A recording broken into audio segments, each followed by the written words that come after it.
Hi guys, I'm going to show you how I do the talk to text assignments in this class. So here we go. So here are the instructions for how to do talk to text. Directly on the text or sticky note / note paper, you write your own thoughts, ideas, questions, summaries, disagreements, connections, etc. You're not just listening to the author, you are also responding with your own thoughts.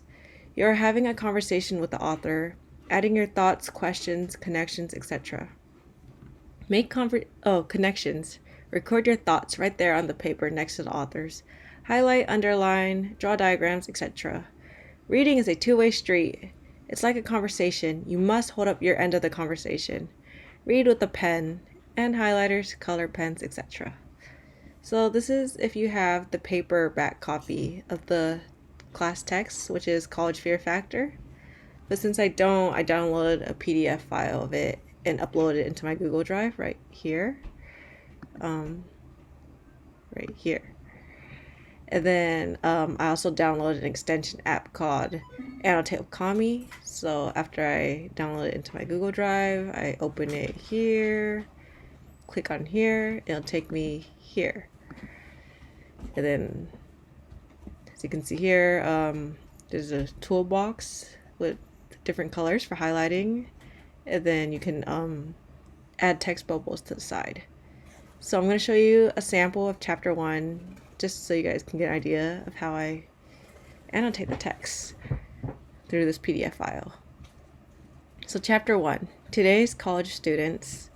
Small private universities like Harvard, Columbia, and Stanford exemplify post-secondary excellence and tradition.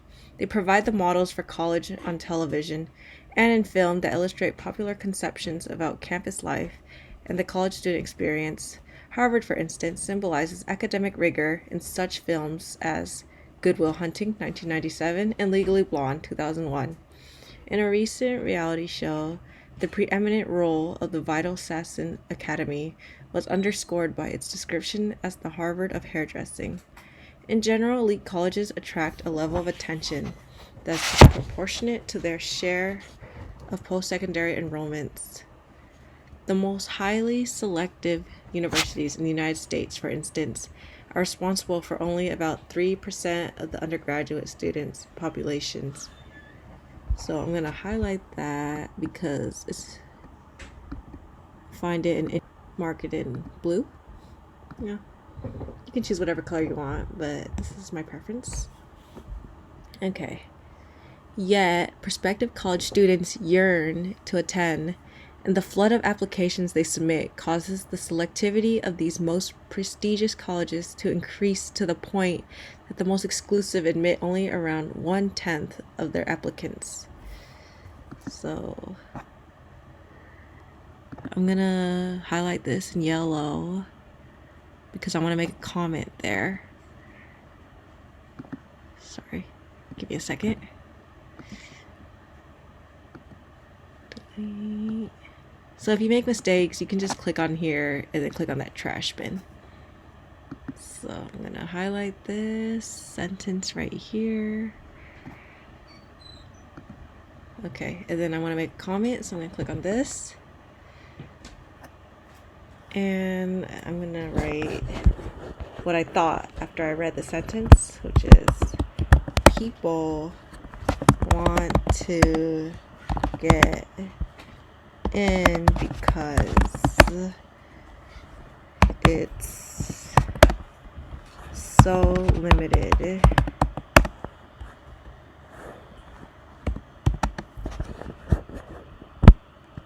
Basically, people want what they can't have.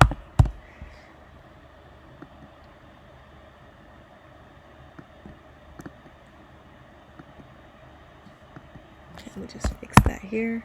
Okay. And there you go. So now I'm going to keep reading. Top-ranked public universities and elite private colleges have similarly dominated the attention of people who study higher education. Discussions about student diversity in higher education, for instance, often invoke the role of affirmative action, despite the fact that affirmative action policies apply only to universities of highly competitive admission processes. In effect, the practices of the most prestigious universities constitute the standard for studying and assessing American higher education. Other aspects of higher education are understudied and inadequately understood. From this perspective, the college fear factor takes on an unconventional approach, focusing on the least selective and least prestigious colleges in the country, community colleges. And then I draw on 4 research studies conducted over a period of 5 years across 34 community colleges and offer a frank and accurate appraisal of today's college students, their aspirations, their approach to college, and the extent to which their college experiences meet their expectations. Ultimately, this book illuminates student behavior and the classroom dilemmas that unfold at different levels of higher education inside community colleges and throughout higher education more broadly. So I'm going to highlight this because it's the main theme of this book.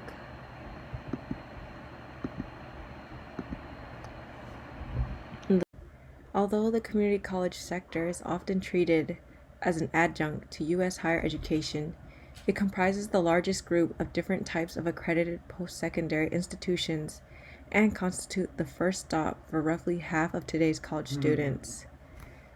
I'm going to highlight this right here because I have a comment to make. So I'm going to do that, click there, click on this comment bubble, and then type my thoughts. I'll say, I believe this is due to the fact that four-year colleges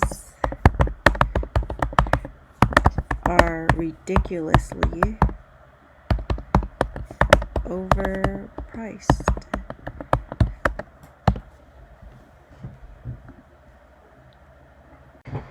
In many states, 35 out of 50, enrollments are growing faster at a 2-year than at a 4-year colleges.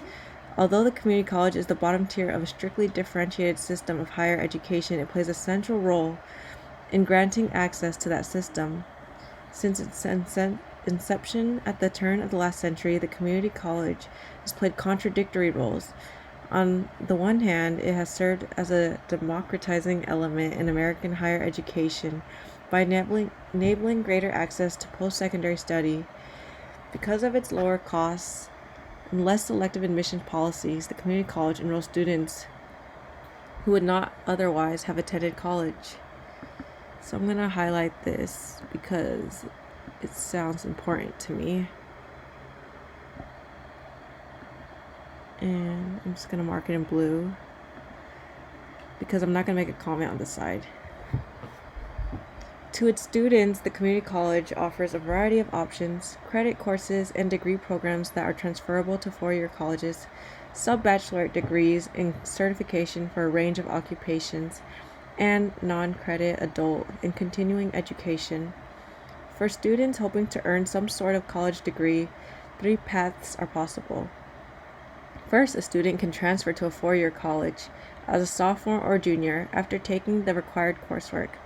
Second, a student can earn an associate's degree based on transferable courses. Third, a student can earn an associate's degree in certain occupational fields without earning transferable course credits. Although associate's degrees do not hold forth the same promise of economic benefits as a bachelor's degree does, they do offer advantages over a high school diploma when it comes to finding employment. On the other hand, the community college has also had winnowing effect in functioning as an obstacle to students who enter with the intention of transferring and earning a bachelor's degree. The high attrition rates within individual courses and across various degree programs suggest that students face barriers that divert them from accomplishing their goals. And I'm going to highlight attrition because I didn't know what it meant, so I had to look it up. And according to dictionary, it means the action or process of gradually reducing the strength or effectiveness of something or something through sustained attack or pressure. And so I'm gonna highlight it here.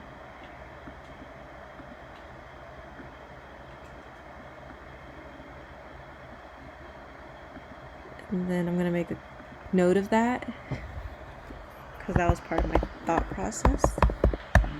It basically meant weakening. So there. Studies of students entering two-year colleges with the intention of earning a bachelorette degree indicate that these students face significant obstacles at the level of the organization to realizing their original aspirations. So I'm going to highlight this right here, the statement,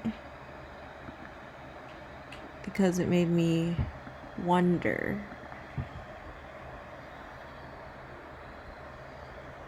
What kind of obstacles do they encounter?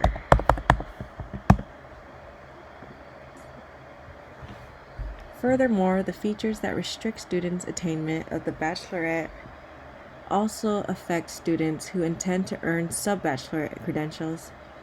Indeed, scholars such as Kevin Doherty have argued that by taking on so many conflicting roles, the community college has imposed structural constraints on its efforts to accomplish them.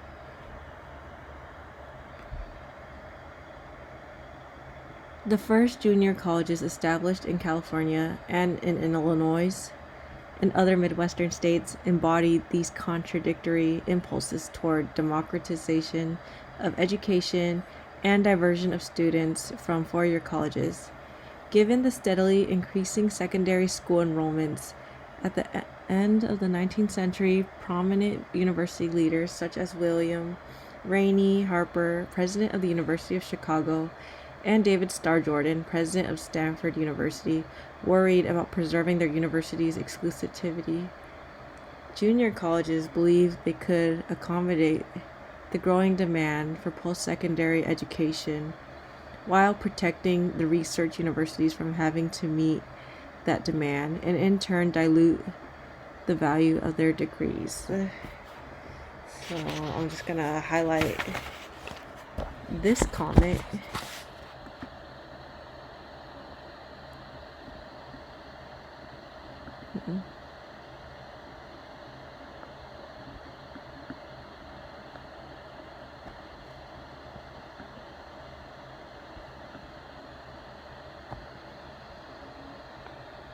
And it just made me think, wow. So that's what I'm gonna comment right here.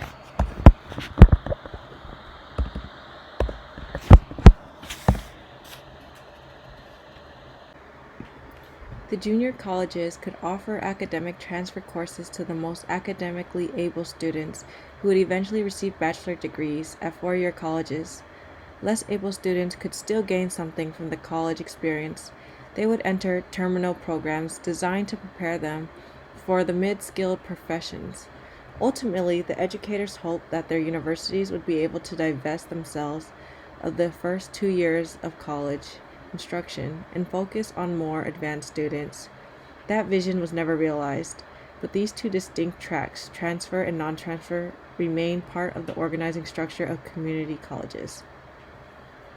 Since the establishment of those first community colleges, the college-going population has increased dramatically. At the start of the 20th century, around 6% of the U.S. population graduated from high school, and 4% of the population attended college. Today, the high school graduation rate is close to 90%, and around 45% of 18 to 21-year-olds attend college. So I'm going to highlight this right here because it was really interesting. This is really interesting to me.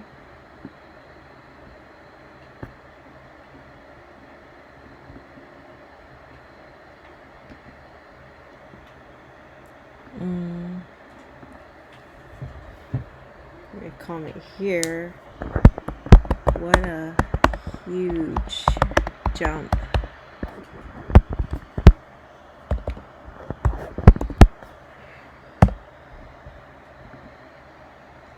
Furthermore, college going is not limited to 18 to 21-year-old students.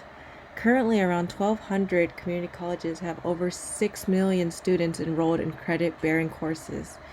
Around half of all first-time, first-semester students and just under half of all undergraduates are enrolled in community colleges. Over half of all Black college students and 2/3 of all Latino college students are enrolled in community colleges. In terms of both sheer enrollment numbers and the proportion of minority students, the two-year college sector has become a crucial site for higher education. From this perspective, higher education has undergone a remarkable transformation. Developed as an elite social institution, the early 20th century version of the university sought to prepare a select minority for leadership roles in industrializing economy. Today, U.S. colleges claim as a place as one of the most accessible post-secondary systems in the world. And I'm gonna highlight this because it's interesting and important to me. And there you go. That's how I annotate the PDF files. Hope you enjoyed it. Thanks.